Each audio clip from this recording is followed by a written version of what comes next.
Coming up on the Hilton Head News, Northern Ireland's Graham McDowell wins the 2013 RBC Heritage. Also ahead, we'll hear from a senior writer with Sports Illustrated about what makes the RBC Heritage so unique. Stand by, the Hilton Head News is next.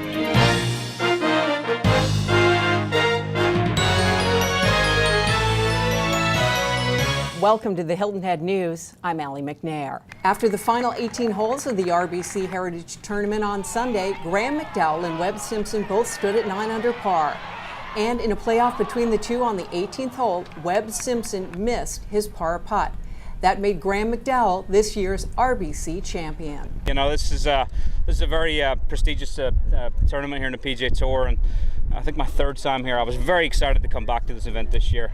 Even before I was a RBC ambassador, and I've always thought this golf course really suited me, and I guess I was right. So, you know, nice to get it across the line. I wish I could have made 2 putts in regulation and taken the drama out of things, but you know, great to get it across the line. I'm very excited.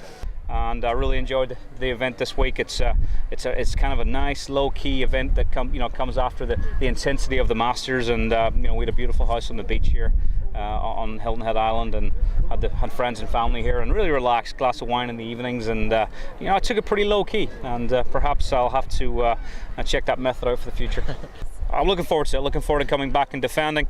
Like I say, RBC do a phenomenal job here, rescued this event, and I'm very proud to be one of their ambassadors and the RBC Heritage champion. The RBC Heritage serves as much more than just an opportunity for golf enthusiasts to watch PGA golfers play at Harbortown Golf Links. Area nonprofits benefit from the tournament's success with the many contributions made by the Heritage Classic Foundation. On Thursday night during tournament week, the Heritage Classic Foundation held a reception at the Sea Pines Country Club. Scott Richardson told the gathering that, as of that morning, the Champions for Charity program, which got underway just some 3.5 months ago, had raised some $460,000 for area nonprofits.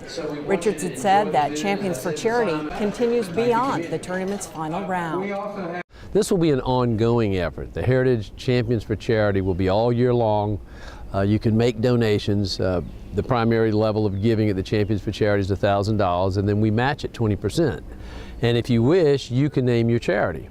So if you have a favorite charity, I would just make one up, Boys and Girls Club, and you normally give them $1,000. You put it through the Champions for Charity program, they get $1,200. And so it's great, and we've had a phenomenal response to it, and we're just really proud of how it's working. On Friday morning, Governor Nikki Haley and Mayor Drew Laughlin were among those who attended the ribbon-cutting ceremony at the Westin to celebrate the completion of major renovations to the resort. Mayor Laughlin noted that just 3 years ago, there were 2 challenges facing Hilton Head Island: securing the future of the Heritage Golf Tournament, and of equal importance, the need for oceanfront hotels and resorts to upgrade their facilities. It was really wonderful when Westin announced this major renovation, because that got a ball rolling. The others had to follow suit, and so we've really seen a lot of investment in upgrading these properties, and it's continuing on today. You may have noticed that the governor was wearing a blue dress at the Westin on Friday, and her choice of the color blue was deliberate. Blue is the signature color for autism awareness, and the governor declared last Friday Autism Awareness Day both at the RBC Heritage and across the state. Not only the governor, but also players, TV crews, and spectators wore various shades of blue. The governor said she was inspired by a well-known PGA golfer who's a regular at the RBC Heritage.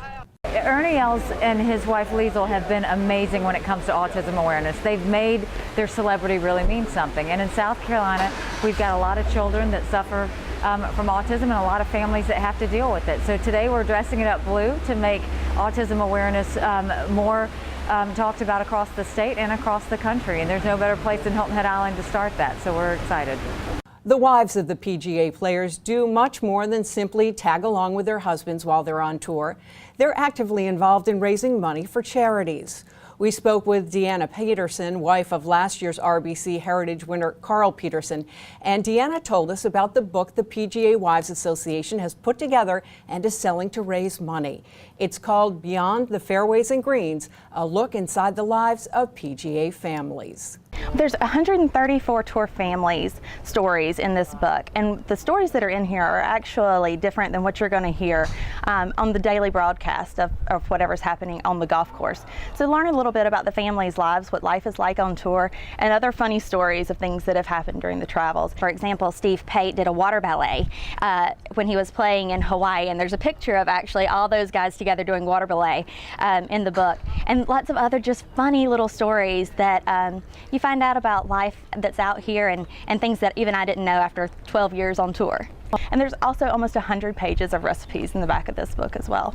You know, all the proceeds from sales of this book are coming back to the Tour Wives Association, and we're celebrating 25 years, and the money that comes back from this, we're a 501c3, will get distributed to children and women's charities throughout the country, wherever the tour makes us stop. This is Carl and I's favorite stop on the tour all year. We love this place. We've been here every year since Carl's had his tour card, and South Carolina is just a beautiful state, and we love the weather here is perfect. The social life is great, and couldn't ask for anything better from the RBC Heritage. Stay tuned. When we come back, we'll hear from a Sports Illustrated writer about why the RBC Heritage is such a special tournament. We'll be right back. The Westin Hilton Head Island Resort and Spa is celebrating its grand renewal. Relax and unwind at the totally renovated resort featuring new pools, lush gardens and courtyards, guest rooms, ballroom, main lobby, conservatory, and more. Enjoy family fun on the beach, improve your game with unparalleled golf, indulge your senses with newly inspired low-country cuisine in our refreshed restaurants including Oceanfront View 32 and Barony Bar, and rejuvenate at the Heavenly Spa. Stay for a night, a weekend, or more at the Westin Hilton Head Island Resort and Spa. Be well, be Westin.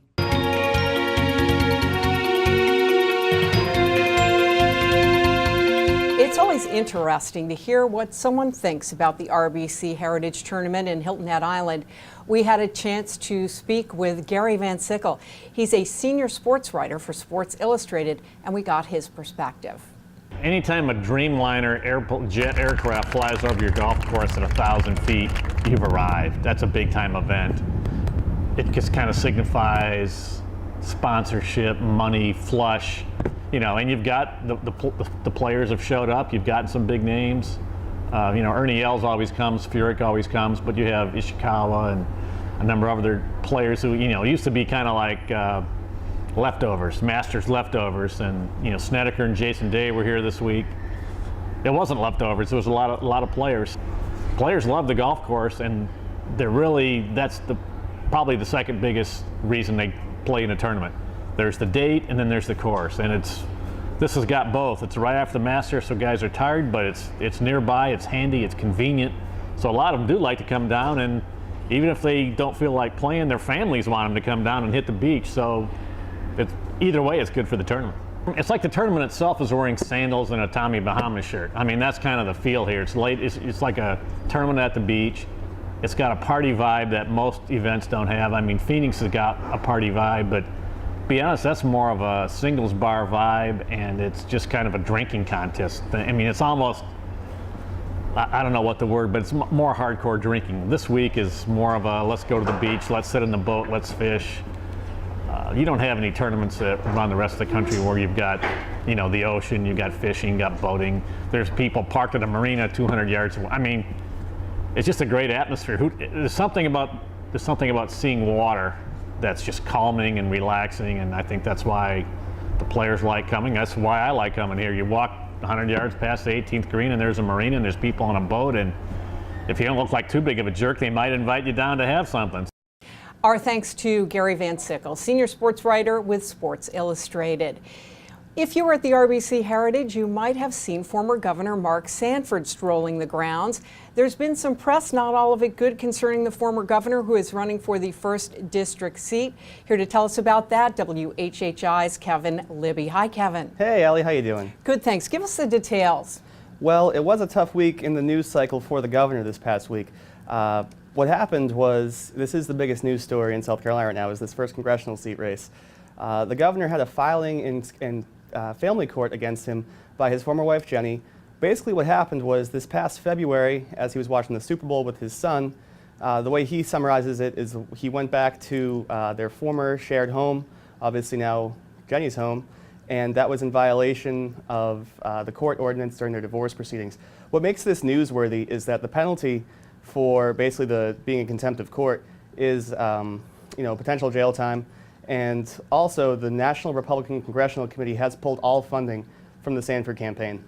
Well, now, in order for that to have been done, Jenny Sanford herself had to let authorities know that she came upon Mark Sanford. How did she happen to find him at her home? According to the filing, what happened was he was in the back of the home when she entered. He was basically caught with his cell phone with the flashlight on, walking around.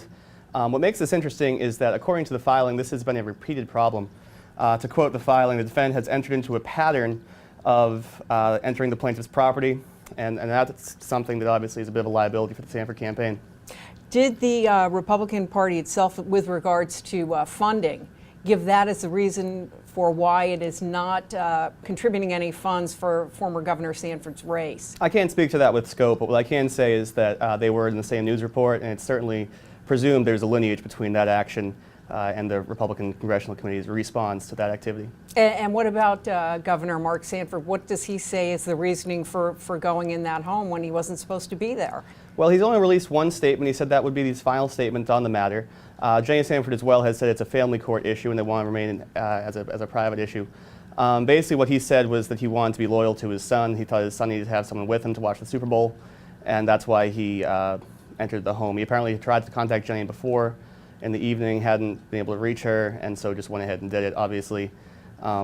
He's trying to play it off like it was just one isolated incident. However, according to the claim, it has been a pattern of basically defiance in his practice.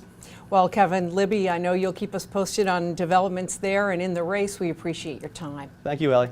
When we come back, we'll find out how being a bike-friendly community benefits tourism here on Hilton Head Island, and also we'll speak with Steve Riley, town manager.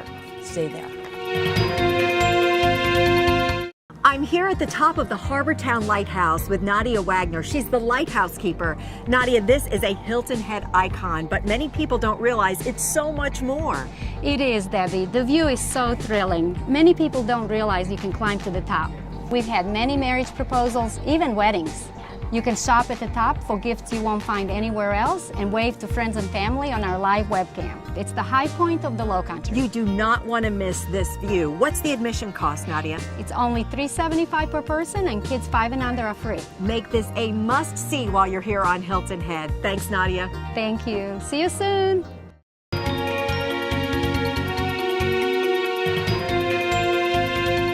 Welcome back to the Hilton Head News. Joining us now, Charlie Clark. She's the Vice President of the Hilton Head Island Bluffton Chamber of Commerce. Hi, Charlie. Hey, Allie. Thanks for having us. Well, thank you. I know you want to talk a little bit about bike, if I can say, bike-friendly status and what it means to the area. Talk about that. Well, you know, it's interesting. We've been listed as a bike-friendly community by the American Bicyclists Association. And to most people, that might be just another ranking, but it really does mean something. And people who are very, very adamant and love to bike and see that as part of their vacation experience will look at this destination a little bit differently. We're one of the few in the Southeast that have been ranked at that level. It puts us on the same level ranking-wise with, say, a Portland and some other communities you might think as a bike-friendly area.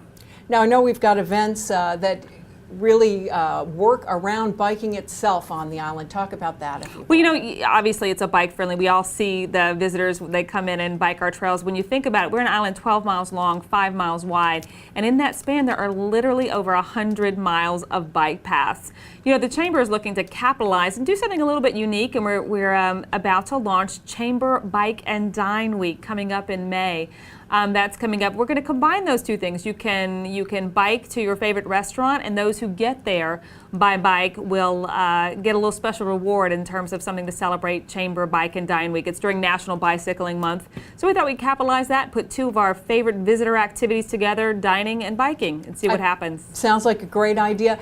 And what about business businesses here on the island and beyond and the biking community, how have they ended up working together to meet the needs of visitors and residents? Well, you know, when you look at it, there are many visitors who come here, of our 2.3 million visitors, who may decide to go to the Sea Pines Resort. They may never get in their car again. They bike from place to place. It's amazing the small business community that surrounds that industry, that surrounds biking. We have numerous obviously bike rental companies and other things. So it's an important way for people to get around. It's an important way to support our business community. And it's an important offering. You know, when people come here on vacation, they want lots of things to do, and cycling is just one of those. So I think Chamber Bike and Dine Week will combine all of that. It's not just for visitors, it's for residents as well. So bike to your favorite restaurant during Chamber Bike and Dine Week instead of maybe driving to your favorite restaurant during that time frame. Charlie Clark, sounds like a great idea. Charlie is the Vice President of Communications for the Hilton Head Island Bluffton Chamber of Commerce. Thanks, Charlie. And here he is, Town Manager Steve Riley for Hilton Head Island. Hi, Steve. Allie, after a great tournament week, it's good to be with you. Thank you for coming. I want to ask you, we covered the ribbon cutting over at the Westin last week. Some comments were made with regards to the easier process now for people to go through the town when it comes to renovations. Speak to that if you could. I think we've talked about it before, but it bears repeating. We have undertaken a major rewrite of that permitting process, the technical process you go through, and really simplified it. We're getting a lot of very positive comments, and people are very happy with that. And I think people noticed it with upgrades to all of our hotels, with better cell phone service, with a lot of things. The next big part is simplifying the zoning code itself, the zoning districts, and that committee continues to meet every other week and moving through all that process, but it's a little bit slow and painful. Well, it's got to be kind of cumbersome too. I want to ask you, how are things going with the whole issue of the town addressing economic development? Well, we're actually, this past Friday was the deadline for applying for the board positions. We'll have 5 to 9 board members. Those are volunteers, and we'll start to go through those now in the next few weeks and start to interview people. The bylaws are scheduled to be reviewed and finalized by Town Council this week. Steve Riley, Town Manager for the town of Hilton Head Island, thanks so much for your time. Now, when we return, Nancy Watts will join us and let us know where to go on Hilton Head Island. Stay right there. I'm here at the top of the Harbortown Lighthouse with Nadia Wagner. She's the lighthouse keeper. Nadia, this is a Hilton Head icon, but many people don't realize it's so much more. It is, Debbie. The view is so thrilling. Many people don't realize you can climb to the top. We've had many marriage proposals, even weddings. You can shop at the top for gifts you won't find anywhere else and wave to friends and family on our live webcam. It's the high point of the Low Country. You do not want to miss this view. What's the admission cost, Nadia? It's only $3.75 per person, and kids 5 and under are free. Make this a must-see while you're here on Hilton Head. Thanks, Nadia. Thank you. See you soon.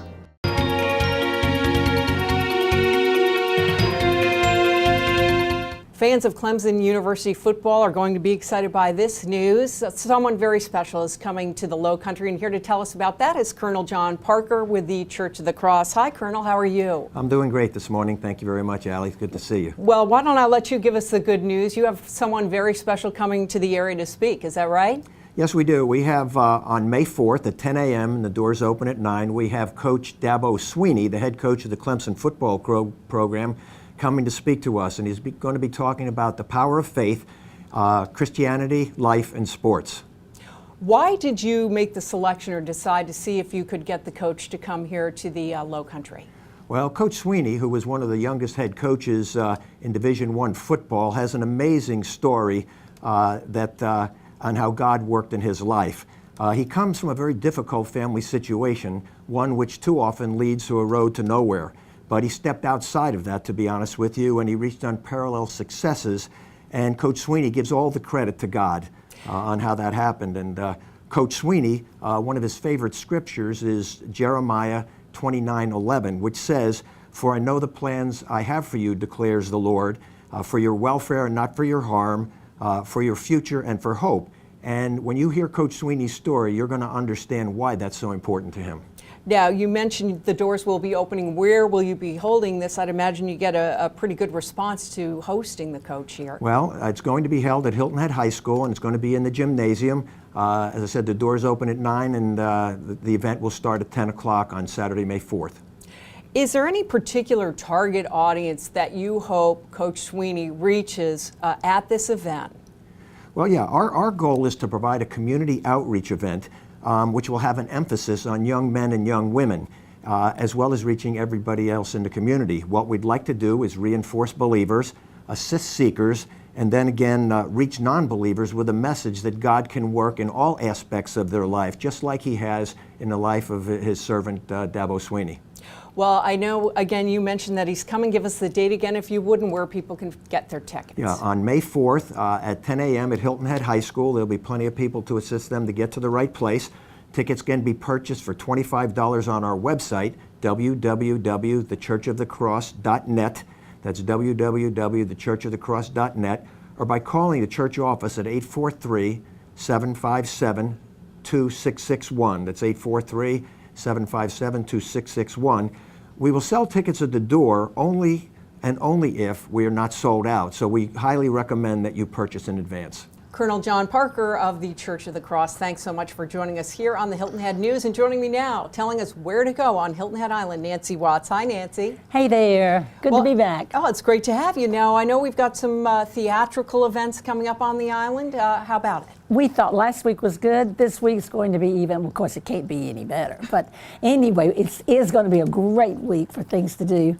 The opening of Spamalot at the Arts Center, the opening of Little Women at the Main Street Theater for Youth, and both of those are absolutely great. Well, that sounds like a lot of fun. You also have information on a big-time race of sorts that's going to be happening April 27th. Marsh Tacky, you've really got to go. You just got to go. Get on a boat, find somebody with a boat, or get on the Calabogie Cruises boat and go over, have a Saturday that'll just be more fun than you know what to do with. Right, and that's over at Defusky, and they used to do it here on Hilton Head Island, but it ought to be pretty exciting. Races start at 2, right, Nancy? They do start at 2, but don't wait until 1 o'clock to get, for your trip over.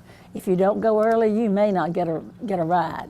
And there's things to do if you get over there a bit early too, right? Oh, they'll have great food, they'll have wine, they'll have beer, they'll have Cokes. They'll have, it is a beautiful place to be. Just if you haven't been to Defusky Island, this is the time to go. Okay, Nancy, and thank you for being here on the Hilton Head News.